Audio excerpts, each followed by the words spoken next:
First impressions are funny things. You get one shot, but one awkward moment, and poof, you're the guy who mumbled his name and said he likes stuff.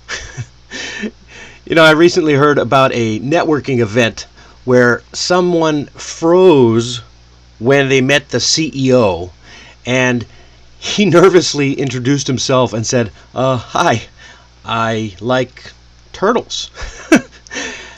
Well, it wasn't the worst thing to say. It's probably not exactly memorable for the right reasons. The CEO smiled politely and moved on.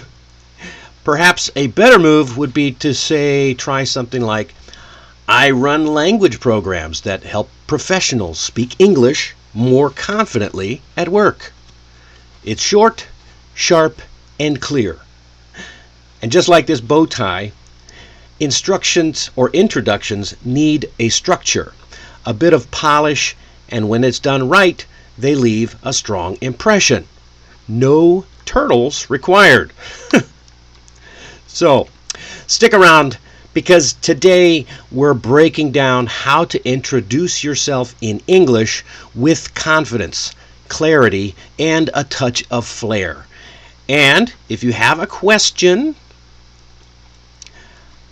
please drop it in the chat, and I will answer a few at the end of the show. So let me introduce you to Jay. Jay's smart and ambitious, a new hire at a global company. But at the first team meeting, he says, "Hello, my name is Jay. I work in finance. Thank you." Dead silence. Nobody asked him anything, and nobody remembered his name. So afterwards, he told me, "Dennis, I want people to know me, not just what department I'm in." So we worked on one thing, upgrading his self-introduction. And by the next meeting, he stood up and said, "Hi, I'm Jay. I help our team forecast risks and spot opportunities before they become problems. If you're planning a big move, I'm the guy who runs the numbers." Suddenly, people are interested, they're leaning in, and he ended up getting 3 new projects that month. So, what changed? Not his job, just the way he introduced it. So, what exactly did Jay do differently? His new introduction followed a clear pattern, and that's exactly what we're going to learn now. So we'll break it down and build a strong, memorable introduction together. So take notes. We'll do this step by step. This works in meetings, interviews, networking, or even casual chats. Ready? Here we go. Step 1. Don't rush it. You start with your name. Say your name slowly and clearly. You can even add a pause, just like a confident speaker at the start of a TED Talk, because that little beat gives your listener time to focus. For example, "Hi, I'm Dennis Wilborn. Great to meet you." And here's a pro tip. You can add a quick comment about your name if it's needed. That's a great way to connect and be memorable. For example, I might say, "My name is a Southern name, so it's easy to remember me if you picture me with a cowboy hat." Or maybe people sometimes pronounce it wrong, but it's just like Dennis the Menace. Easy. That's a reference for some of you older, the older folks who know who Dennis the Menace is. So why does this even matter? Your name is your anchor. When you say it clearly and confidently, people not only hear it, they remember it. I once had a student from Brazil who used to say his name too fast. His introduction was like, "Hi, Mandre, pleasure." That's not a very good Brazilian accent, but it's been a while. So we practiced slowing it down and adding a pause. And now people greet him by name without asking twice. It's a simple change, but Andre became much more memorable. Big results from that. All right, step number 2. Explain what you do in human language. Avoid job titles.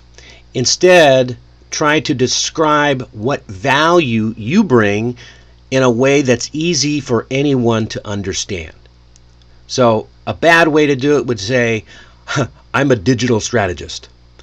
A better way might be, I help brands grow by finding the right message for the right audience.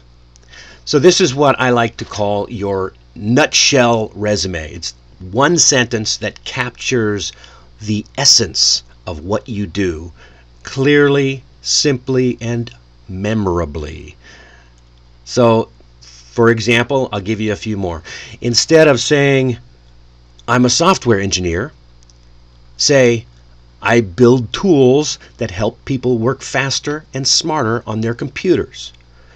Instead of, I'm in HR, try, I help teams grow by finding great people and helping them succeed. Ooh, that's a good one, right? Instead of, I'm a researcher, you could say, I find data that helps our company make smarter decisions. So, here's a smart tip. Think of what problem you solve or what result you create, because that's what people really care about. So you could, for example, ask yourself, if I couldn't use my job title, how would I explain what I do to a 12-year-old?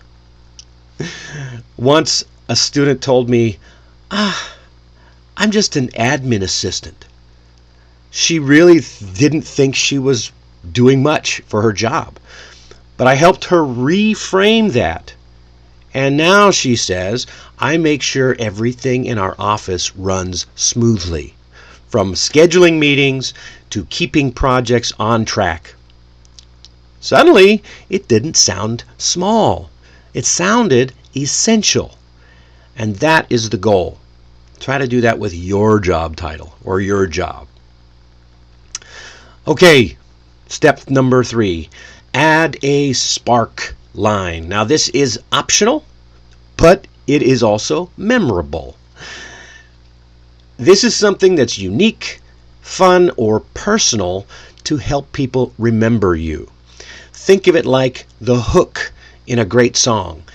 It catches attention and sticks in people's memory. For example, you might say, on weekends, I host an English podcast for professionals. It's my way of giving back. Or maybe you're an accountant. When I'm not crunching numbers, I'm probably hiking or taste testing my kids' baking experiments. Or I once biked across Vietnam just to try the coffee in every town. Oh yeah, totally worth it, right? So these little lines are used to show your human side. They don't need to be funny or dramatic, but they do need to be real. So why does this work?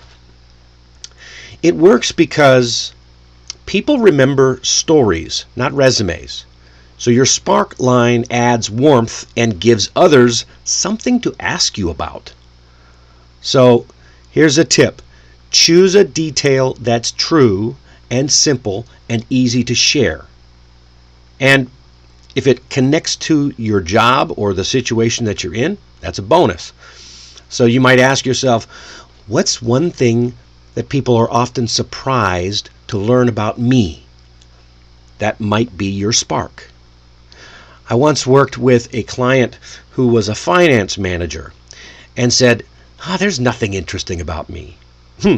Well, it turns out he built miniature airplanes as a hobby, and that became his spark line. And in interviews, it got attention, always. So even a small little detail can help your introduction feel warm and personal, and that's something that people can connect with. So finally, we're going to finish with a connection cue. So end your introduction with a phrase that invites further conversation, because you don't want it to just end. This makes you sound approachable and shows that you're open to collaboration. So for example, you might say, "I'd love to hear more about what you do." "Oh, I'm looking forward to working with you." Or, "Let me know if I can support you on anything." So why does this matter? Well, a strong finish helps shift the spotlight from you and on to the other person. It's not just about you. And so in professional situations, this signals that you have the emotional intelligence and ability to work as a team. So here's a tip that you'll find very useful.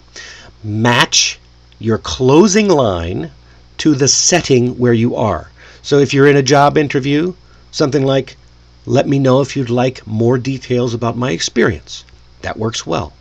At a networking event, you might say, "I'd love to hear more about what you do," or "I'd love to hear about your work too." That's a great conversation starter. One of my students used to end his introductions with, "Thanks, that's all."